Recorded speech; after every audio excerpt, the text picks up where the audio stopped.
4, 5, 3,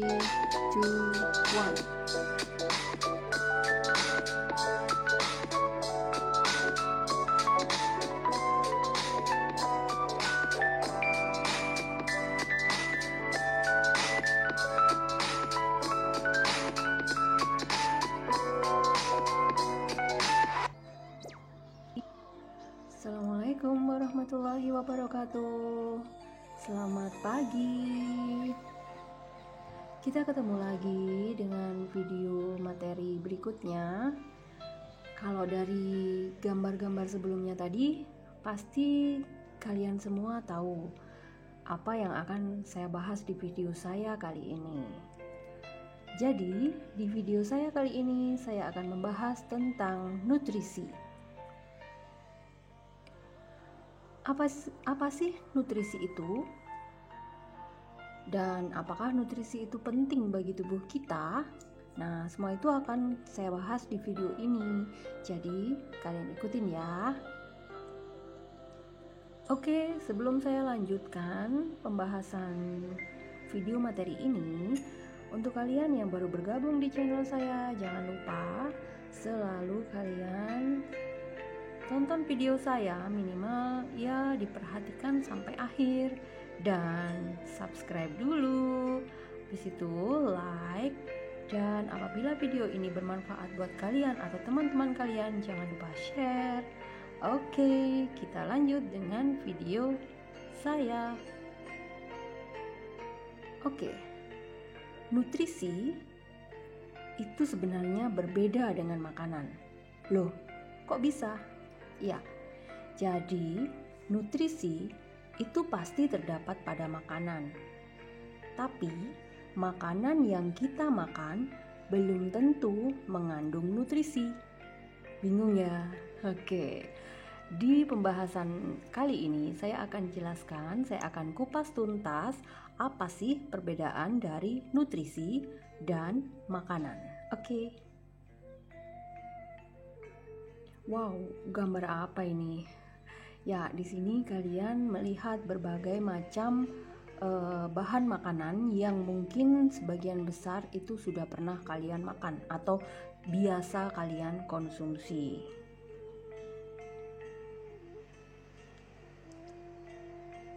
Oke, apa itu nutrisi atau nutrien? Jadi, setiap hari tubuh kita itu memerlukan energi untuk bisa beraktivitas. Ketika kalian sekolah, ketika kalian bekerja, ketika kalian melakukan kegiatan apapun, itu artinya tubuh kalian itu membutuhkan energi. Dan energi tersebut didapatkan dengan cara mengkonsumsi zat gizi atau nutrisi yang diperlukan oleh tubuh.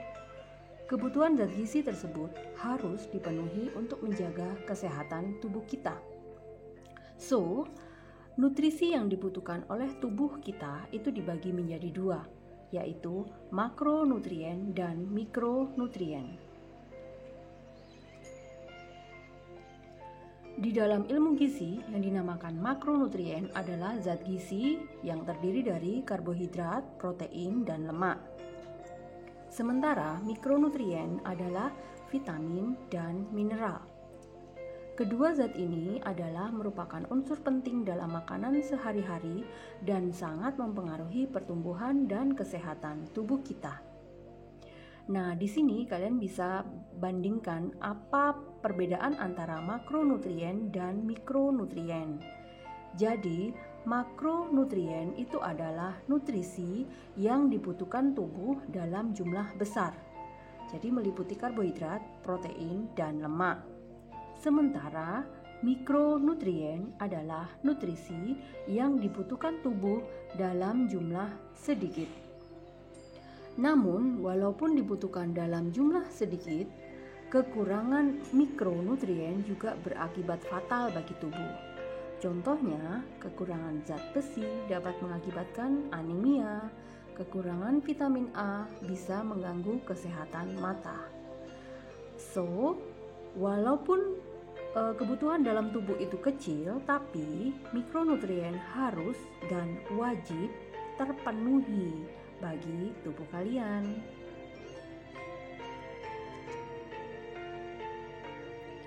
Yang pertama akan kita bahas makronutrien karbohidrat. Nah, di gambar ini adalah banyak sekali contoh-contoh dari nutrisi atau makanan yang mengandung karbohidrat. Jadi sebenarnya karbohidrat itu pun dibagi menjadi dua. Ada karbohidrat yang memiliki indeks glikemik tinggi. Artinya apa? Karbohidrat dengan indeks glikemik tinggi itu bisa menyebabkan proses pencernaan itu berlangsung cepat dan menyebabkan kadar gula dalam darah meningkat dengan cepat. Nah, ini yang berbahaya. Jadi kita cepat kenyang tapi juga cepat merasakan lapar gitu. Yang paling bagus adalah karbohidrat dengan kadar indeks glikemik rendah.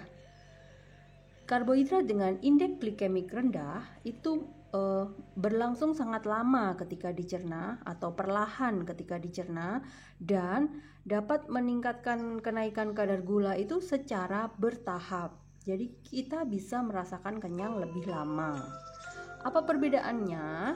Untuk karbohidrat dengan indeks glikemik tinggi itu contohnya adalah kentang, kemudian nasi dari beras putih atau padi, kemudian roti yang berasal dari tepung, minuman bersoda, dan minuman manis.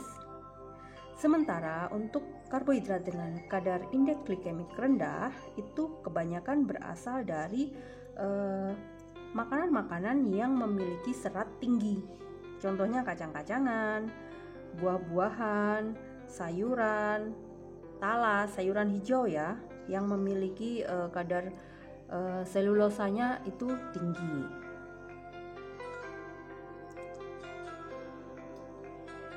Oke, sekarang kita bahas apa kegunaan atau fungsi utama dari karbohidrat. Jadi karbohidrat itu ketika dicerna, proses pencernaan akan saya bahas minggu depan. Karbohidrat ketika dicerna sebelum diserap atau ketika diserap oleh usus halus itu berupa glukosa atau gula. Jadi karbohidrat itu berfungsi sebagai bahan bakar yang akan digunakan oleh tubuh dan hasil akhir dari proses pencernaan karbohidrat adalah gula. Karbohidrat memiliki manfaat utama sebagai sumber energi bagi tubuh dalam menjalankan berbagai fungsi dan untuk melakukan beragam aktivitas kita sehari-hari. Oke, jadi kalau kalian melihat foto di awal video saya itu hati-hati. Jadi itu adalah kondisi atau keadaan saya ketika saya itu makan dengan jumlah karbohidrat lebih banyak daripada nutrisi yang lainnya. Nah, akhirnya jumlah kalori yang berlebihan di tubuh saya itu lebih besar. Sementara jika tidak diimbangi dengan aktivitas kita yang tinggi, maka metabolisme kita berlangsung lambat. Akibatnya adalah terjadi penumpukan lemak. Jadi kayak gitu, gemuk atau obesitas.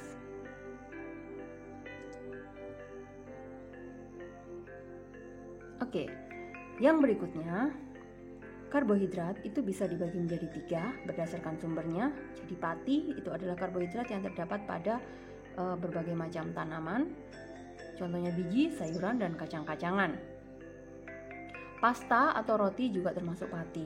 Serat adalah karbohidrat yang berasal dari makanan seperti roti gandum, kacang-kacangan, sayuran yang kita makan bersama kulitnya adalah sumber serat yang baik. Nah, ini adalah karbohidrat dengan kadar glikemik rendah. Jadi untuk kalian yang diet, maka lebih baik mengkonsumsi banyak karbohidrat yang berasal dari serat-serat seperti ini. Jadi sayuran hijau. Yang ketiga, gula. Tidak semua karbohidrat itu gula, tetapi semua gula adalah hasil dari proses pencernaan karbohidrat. Paham nggak ya? Jadi tidak semua karbohidrat itu gula. Serat ini juga karbohidrat, tapi kadar indeks glikemiknya rendah. Tapi semua gula adalah karbohidrat. Nah, kayak gitu. Gula itu bisa kalian lihat di sini. Jadi ada yang gula itu berasal dari buah, ada yang berasal dari susu, dan ada juga gula pasir. Oke, next. Makronutrien yang kedua adalah protein. Nah, di gambar ini kalian bisa lihat banyak sekali berbagai macam makanan yang sebelumnya mungkin beberapa dari kalian tidak mengira kalau itu adalah sumber dari protein. Fungsi utama protein bagi tubuh kita adalah sebagai sumber energi, sama dengan karbohidrat tadi. Dan yang kedua adalah memelihara dan memperbaiki segala jaringan. Jadi untuk bagian tubuh kalian yang sedang melakukan maintenance atau perbaikan itu mutlak sangat membutuhkan protein.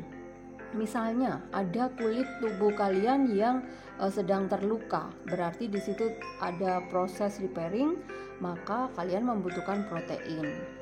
Menjaga sistem imun tubuh, kemudian pembentukan hormon dan membentuk enzim serta menyeimbangkan pH. Di sini juga saya tulis beberapa bahaya defisiensi dari protein. Yang pertama adalah kerontokan rambut, gangguan pada sel tubuh, gangguan otak, dan asupan nutrisi lain yang tidak seimbang. Jadi menurut saya itu protein adalah makronutrien yang paling penting, esensial sekali, jadi sangat penting bagi tubuh kita. Oke, makronutrien yang ketiga adalah gambar apa ini ya? Ya, fat, lemak. Nah, di gambar ini bisakah kalian menyebutkan apa perbedaan gambar yang sebelah kiri dengan gambar yang sebelah kanan? Kedua gambar ini mengandung fat, mengandung lemak. Tapi apa perbedaannya gambar yang di sebelah kiri dengan gambar yang di sebelah kanan? Kalian tahu? Tulis di komentar. Oke. Lemak itu sangat penting untuk melindungi tubuh kita. Namun, kita juga harus memilih lemak mana yang baik bagi tubuh kita. Fungsi utama lemak adalah melindungi organ penting, karena lemak sehat itu berfungsi sebagai bantalan atau melindungi organ vital dari semua jenis benturan atau trauma yang bisa terjadi. Jadi kalau kalian merasa kalau bagian kulit kalian itu ada tumpukan lemaknya, pasti kalau terbentur sesuatu itu tidak terlalu merasakan sakit gitu. Yang kedua, meningkatkan metabolisme tubuh.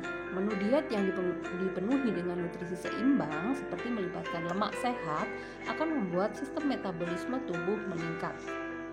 Yang ketiga, mengontrol gula darah. Konsumsi lemak sehat juga akan membantu dalam mengontrol kadar gula darah dan mencegah dari serangan diabetes. Apalagi jika kamu memadukannya dengan konsumsi serat, biji-bijian maupun protein. Yang terakhir, meningkatkan kolesterol baik. Jadi lemak sehat akan menurunkan kolesterol buruk dalam tubuh kita. Oke, jadi saya kembali ke gambar yang sebelumnya tadi. Apa yang membedakan gambar sebelah kiri dan sebelah kanan ini? Ya, jadi gambar yang di sebelah kiri ini adalah sumber lemak, namun lemak yang sebelah kiri ini termasuk ke dalam lemak jahat. Jadi berbagai macam makanan seperti ini, sosis, ini adalah bahan makanan yang hasil pengolahan. Jadi sudah disimpan lama, kemudian dia bukan makanan yang fresh. Nah, ini kadar lemaknya tinggi. Tidak terlalu baik untuk kebutuhan nutrisi tubuh kita. Namun yang di sebelah kanan ini adalah lemak yang baik bagi tubuh kita. Jadi kebanyakan lemak yang baik itu berasal dari daging yang berwarna putih, jadi daging ayam tanpa kulit, tanpa lemak di kulit, kemudian ikan, kemudian alpukat, dan berbagai macam kacang-kacangan seperti almond itu baik, kacang merah itu juga baik, minyak zaitun itu juga baik, lemak yang baik bagi tubuh kita. Ada lagi fungsi lemak yang sangat penting terutama bagi beberapa dari kalian atau termasuk juga saya yang sedang mengontrol pola makan. Jadi menjaga supaya kita tetap memenuhi, tubuh kita tetap terpenuhi nutrisinya, tapi kita tidak obesitas, tidak overweight gitu.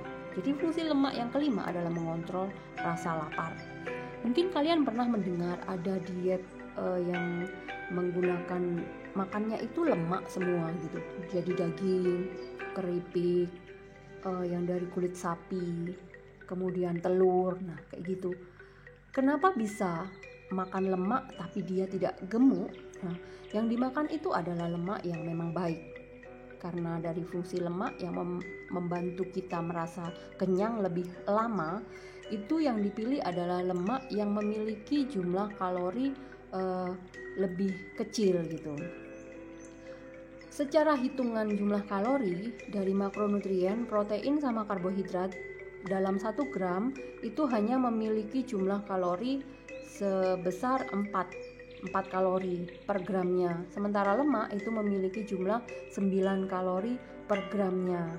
Artinya apa? Kalau kita banyak makan lemak yang bagus, lemak yang sehat, maka tubuh kita akan terasa lebih kenyang gitu.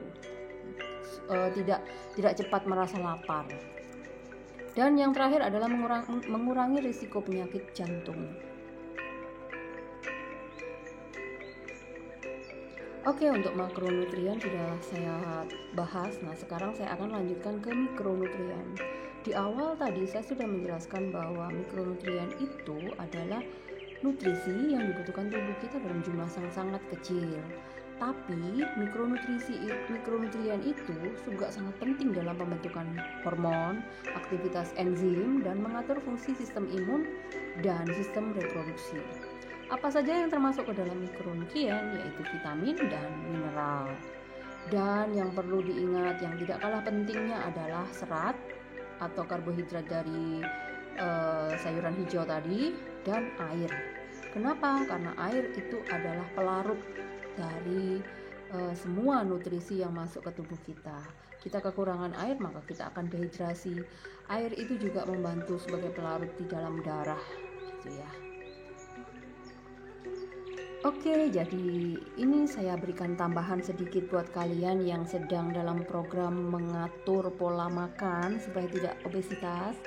Maka yang perlu kalian lakukan adalah mengatur seberapa kebutuhan kalori bagi tubuh kalian per hari. Jadi disesuaikan dengan umur, disesuaikan dengan gender, dan disesuaikan dengan banyak sedikitnya aktivitas dari kalian gitu. Jadi semakin banyak aktivitas kalian, maka kalian boleh mengkonsumsi lebih banyak kalori. Namun yang perlu diingat adalah yang harus kalian makan atau yang harus kalian konsumsi itu adalah makanan-makanan yang memang jumlah nutrisinya tinggi tapi rendah kalori. Jadi jangan terlalu banyak mengkonsumsi makanan di luar jam makan. Contoh, kalian suka membeli es boba ya, atau minuman-minuman yang berkemasan begitu, plus makannya itu snack-snack yang manis atau mengandung zat tepung gitu. Nah, itu kalian makan pasti untuk selingan, snack time. Jadi makannya itu bukan di jam makan. Nah, setelah itu kalian masih makan lagi, misalnya siang kalian masih makan lagi, atau nanti malam masih makan lagi. Otomatis apa yang kalian konsumsi di snack time tadi itu akan menjadi penumpukan kalori di situ. Kalau aktivitas kalian kencang, aktivitasnya banyak, it's okay, nggak masalah. Tapi kalau aktivitasnya sedikit, berbahaya sekali. Karena itu pasti akan membuat tubuh kalian obesitas. Oke, ini yang paling penting. Jadi, untuk kalian yang sedang mengatur pola makan, menu diet sehat. Jadi diet itu bukan kita tidak makan satu nutrisi, tapi mengatur jumlah nutrisi yang masuk ke tubuh kita disesuaikan dengan kebutuhan tubuh kita sendiri gitu. Jadi contohnya ini pakainya nasi merah gitu. Kalau saya tanpa nasi sama sekali, saya ganti dengan serat dari sayuran hijau, tomat, pokoknya semua sayuran, kemudian alpukat boleh, dan proteinnya yang lebih banyak. Proses pemasakan itu juga berpengaruh, jadi kalau bisa sih mengurangi yang digoreng, tapi lebih banyak di steam, kemudian dikukus, kemudian ditumis, yang sangat sedikit penggunaan minyak gitu. Oke, kita sudah sampai di akhir dari video materi ini.